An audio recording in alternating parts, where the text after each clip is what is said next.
When envisioning a school on the American frontier, one might conjure images of a pristine white clapboard structure nestled on a hill, its bell chiming as joyful children frolic through a meadow. Such an idyllic scene has been etched into our minds by Hollywood and nostalgic television series for many decades. Yet, the true nature of education in the Old West presented a stark contrast, representing an ordeal of endurance that would overwhelm most modern individuals within a single day. The frontier classroom was not a sanctuary of unspoiled innocence. Rather, it was a battleground against frigid temperatures, rattlesnakes lurking in the ceiling, and a harsh disciplinary regimen that would be deemed unlawful today. In the following discussion, we will peel back the idealized veneer to explore the gritty, perilous, and captivating reality of how schooling truly functioned in the West. This historical account, which you likely never encountered in your own education, ranges from instructors who carried firearms to class to sod dwellings that trickled mud onto pupils, and the forceful endeavors to assimilate Native American children. Part 1. The primary adversary of frontier education was the environment itself. For settlers on the Great Plains, in regions such as Nebraska, Kansas, or the Dakotas, timber was an unattainable luxury. The iconic white wooden schoolhouse could not be constructed due to the scarcity of trees. Consequently, settlers utilized the most abundant resource at their disposal, the very earth beneath their feet. They built sod schoolhouses, or soddies. However, this was far more intricate than merely stacking dirt. It was an engineering marvel born out of necessity. Settlers had to locate specific fields of buffalo grass or prairie cord grass, as these plants possessed dense, intertwining root systems that bound the soil together like natural concrete. To fashion bricks, they employed a specialized implement known as a grasshopper plow. Unlike conventional farming plows that overturn soil, this tool sliced the earth into long, coherent strips, approximately 12 inches wide and 4 inches thick. These strips were then cut into 2-foot bricks.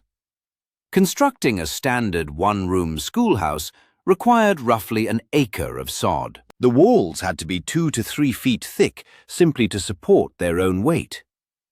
Builders laid the bricks grass side down, allowing the roots to intertwine with the brick beneath, consolidating the wall into a solid mass. A single sod schoolhouse could weigh up to 90 tons. Indeed, the walls were so substantial that builders had to leave a gap above the window frames, stuffing it with rags. As the earthen walls settled and compacted over time, this gap would gradually close.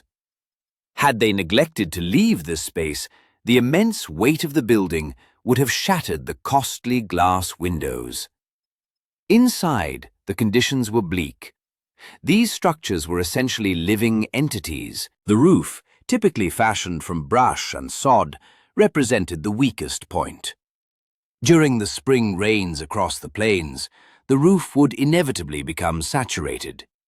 It didn't merely leak water, it dripped mud. Teachers' diaries from the 1880s describe days when they resorted to inscribing lesson plans into the dirt floor with a stick, as the muddy sludge cascading from the ceiling had ruined all their paper. The interior was dark, damp, and redolent of wet earth. Yet the mud was not the most unsettling material descending from the ceiling. The roof served as a warm habitat for insects, mice, and snakes. It was an alarming common occurrence for a snake, warmed by the stovepipe's heat, to lose its grip and plunge through the muslin sheet that served as a ceiling. Imagine attempting to learn your multiplication tables while a rattlesnake lands on your desk. Such was the reality. In winter, the opposite extreme prevailed. Ventilation was non-existent, and the dirt floors were so frigid that teachers reported suffering frostbite on their feet while standing at the front of the classroom. Part 2. If the building itself was rudimentary, the teacher's existence was even more demanding. There exists a romanticized notion of the schoolmarm, a young woman civilizing the wilderness. While it is true that many instructors were young women, this was not solely for moral reasons, but also economic. Frontier school boards were notoriously frugal. By the 1880s, they realized they could remunerate a woman half of what they paid a man. A male teacher might earn $20 to $25 per month, while a female teacher performing the identical duties would receive $10 to $12. To contextualize this, a cowboy earned approximately $30 monthly in addition to his meals. The teacher was frequently the lowest paid worker in the entire settlement economy. To justify these meager wages, communities employed a system called boarding round, one of the less comfortable aspects of frontier life, often glossed over in history books. Because the teacher's salary was insufficient to afford her own cabin, she was compelled to reside with her students' families, rotating from house to house weekly or monthly. This arrangement afforded the teacher absolutely no privacy. She was under constant scrutiny from the parents of the children she was responsible for disciplining during the day. Diaries from that era convey the intense anxiety this situation caused. Teachers often had to share a room, and frequently the same bed, with their students. One can only imagine the awkwardness and lack of dignity. If a family harbored lice or bedbugs, which was widespread, the teacher inevitably contracted them. The food consisted of whatever the family could afford, often leading to weeks of consuming nothing but corn dodgers and salt pork. Beyond the poverty and lack of privacy, the teacher was bound by an ironclad contract that governed every facet of her life. These contracts served as instruments of total control. The most renowned stipulation was the marriage ban. If a female teacher married, she was instantly dismissed. The prevailing sentiment was that a married woman belonged in the home, and if she worked, it was a shameful indication that her husband could not adequately support her. But the restrictions extended further. The teacher also functioned as the janitor. Contracts explicitly mandated that they fill lamps, clean chimneys, and carry buckets of coal and water before the school day even commenced. Their social lives were practically non-existent. Women were prohibited from unchaperoned interactions with men. A 1915 contract even stipulated that teachers should refrain from loitering in ice cream parlors. They were expected to embody moral perfection while enduring poverty and sleeping in strangers' beds. Part 3. When the bell finally rang, the instructional methods bore little resemblance to the quiet classrooms of today. If one passed a frontier school, its presence would be audibly recognized long before it was visually observed, sounding like a cacophony. This was due to a pedagogical approach known as the blab school. In such an environment, silence was not valued. It was deemed suspicious. The educational theory of the era held that a quiet student was either daydreaming or being indolent. Industry was gauged by volume. Students were required to recite their lessons aloud to commit them to memory. In a one-room schoolhouse with 30 students, ranging from 6 to 20 years old, this produced a chaotic wall of sound. One group might be bellowing the ABCs, another reciting the 23rd Psalm, and a third chanting multiplication tables. The teacher would patrol the room with a birch switch, discerning the distinct rhythm of each student's voice. A decrease in a student's volume would result in disciplinary action. It is noteworthy that Abraham Lincoln attended blab schools in Kentucky and Indiana. Historians have observed that for the remainder of his life, Lincoln maintained the habit of reading documents aloud to himself, a practice ingrained by this noisy frontier method. The primary textbook for these vocal lessons was almost invariably the McGuffey Reader. Alongside the Bible and the dictionary, this was one of the most influential books in American history. However, these were not merely simple tales of felines and canines. The McGuffey Readers served as guides for a stringent Calvinist morality. The narratives were frequently somber and severe, conveying that the world was a perilous place where sin inevitably led to immediate, catastrophic punishment. A typical story might depict a child playing on the Sabbath who subsequently suffers a tragic mishap. The message was unequivocal. Work diligently, be devout, and do not deviate from the rules or face dire repercussions. Supplies were as scant as silence. Paper was far too costly for daily practice. Consequently, students utilized slate tablets, writing with slate pencils, sticks of soft stone or clay that cost a penny for a handful. The sound of 30 children scratching stone against stone was piercing. And when errors occurred, rubber erasers were non-existent. Students simply spat on their slates and wiped them clean with their sleeves. In a small, unventilated sod house, this continuous exchange of spit and germs was a public health catastrophe, contributing to the spread of tuberculosis, influenza, and diphtheria throughout the community. If you appreciate what we are uncovering, please ensure to like the video, subscribe for more content, activate the notification bell, and share your thoughts in the comments section. Part 4. Discipline in the frontier school was swift, physical, and public. The guiding principle was unambiguous: spare the rod and spoil the child. Teachers, both male and female, kept a hickory switch or a birch cane on their desks and did not hesitate to employ it. Punishments were often formalized. Swearing might warrant 8 lashes. Boys and girls engaging in play together could result in 4 lashes. Yet, physical pain was not the sole punitive instrument. Psychological shame proved equally effective.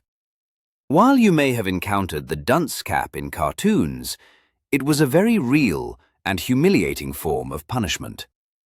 Interestingly, its name derives from John Duns Scotus, a medieval philosopher whose adherents sported pointed caps, believing the shape channeled wisdom. By the 19th century, the meaning had reversed, with wearing the cap signifying foolishness. A student compelled to wear the cone and stand in the corner served as a living deterrent to the rest of the classroom. In some schools, this was taken a step further with the punishment basket, a basket suspended from the ceiling. Unruly children faced public humiliation, hoisted into the air and left to dangle for the entire school to mock. This brutal method used peer pressure and shame to maintain order in crowded classrooms. Part 5. While white children endured the hardships of the rod and the switch, Native American children experienced a profoundly different and more devastating form of education, the boarding school era, epitomized by the Carlisle Indian Industrial School. Its founder, Richard Henry Pratt, famously declared, "Kill the Indian, save the man." The aim transcended mere instruction. It sought the complete eradication of indigenous cultures. Children were routinely seized from their families by police and transported eastward by train. The trauma initiated immediately upon their arrival. Many tribes revered long hair as a sacred emblem, cut only during profound periods of mourning. Yet, at these boarding schools, the initial act of staff was to shear the children's hair. Zitkala Shah, a Yankton, Dakota writer, documented this moment in her diary. describing a sensation akin to a small animal driven by a herder.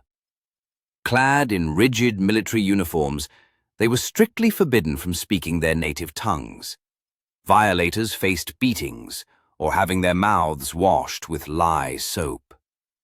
These institutions functioned as penal colonies. Students marched to meals and classes. Under the half-and-half system, half the day was spent in academics, the other half in manual labor, farming, laundry, carpentry. The government labeled this vocational training, but it was essentially free labor sustaining underfunded schools. However, amidst this tragedy, alternative histories of frontier education emerged. In the Southwest, Hispanic communities established escuelitas, or little schools. When Anglo public schools arrived, imposing English-only rules, these communities hired women to teach reading and arithmetic in Spanish in private residences, covertly preserving their language and heritage. Similarly, in Oklahoma Territory, African-American exodusters developed independent school systems. When the law precluded integrated schooling, these communities financed their own institutions, fostering centers of Black intellectualism and pride within a hostile environment. Part 6. The frontier was a perilous place, often demanding more than just an educator from its teachers. They had to be protectors. While myths surround the Wild West, threats to schools were tangible, manifesting as extreme weather and geopolitical conflicts. A celebrated account is the schoolhouse blizzard of 1888, which engulfed the Great Plains with zero visibility and temperatures plummeting to -40 degrees Fahrenheit. Minnie Freeman, a 19-year-old teacher in Nebraska, achieved national heroism. When the storm winds tore the roof from her sod schoolhouse, she remained composed. Though popular songs later suggested she tethered her students with a rope, the truth reveals greater courage. Without a rope, Minnie marshaled her 13 students into a human chain, using her commanding presence to propel them forward. She physically carried the youngest and guided the group through the blinding snow to a farmhouse a mile away. Every student survived due to her leadership. At other times, the danger was human. Olive Isbell, who founded a California school in 1849, famously instructed her class with a loaded rifle in one hand, while her schoolhouse was literally under fire from skirmishers during a land dispute. Then there is the poignant story of Anne Whitney. In July 1867 in Texas, while teaching her class, a Comanche raiding party appeared. With the door open on a hot day, Whitney slammed it shut and barricaded it, directing her students to escape through a back window into the river brush. She held the door as long as possible. The warriors eventually breached the classroom and killed her. Her sacrifice, however, afforded enough time for all but one child to escape. These women were not passive figures. They were warriors in their own right, defending their charges with lethal force and their very lives. Part 7. We should also consider the simpler, smaller aspects of daily life, such as lunch. The frontier lacked thermoses or commercial lunchboxes. Children carried their meals in the rudimentary vessels of the adult world. The most common lunch pails were empty lard buckets, molasses tins, or tobacco canisters. Inside, one wouldn't find a sandwich, but rather a cold corn dodger, essentially hard cornbread, perhaps a piece of salt pork or a hard-boiled egg. It was heavy, monotonous sustenance for a demanding life. And for thirst, there were no water fountains. A single wooden bucket with a communal dipper served everyone. Every child in the school drank from the same ladle, one after another. Health officials later identified this practice as a primary vector for disease transmission in rural communities. However, at the time, it was simply the accepted norm. Recess wasn't about organized sports. It comprised games like anti-over, where teams tossed a ball over the schoolhouse roof to the other side. They played pom-pom pull-away, a strenuous tagging game. These games were physically demanding, often resulting in bruises and torn clothes, preparing them for the manual labor awaiting them in adulthood. The frontier schoolhouse was a crucible, a place of immense hardship where the architecture was earthen, remuneration was meager, and discipline was severe. It was a system that strove to mold a diverse and rugged populace into a framework of American civilization, often at a terrible cost to native cultures. Yet it was also a testament to the sheer fortitude of its inhabitants. Teachers who bravely faced blizzards and bedbugs for $10 a month. Children who trekked miles through snow to recite lessons in a damp, dimly lit room. It strips away Hollywood's romanticism, leaving us with something more venerable, the stark reality of endurance. It leads one to view the comforts of modern life with a fresh perspective. Knowing what they endured just to learn their ABCs, do you believe you would have survived a term in a sod schoolhouse? Share your thoughts in the comments below.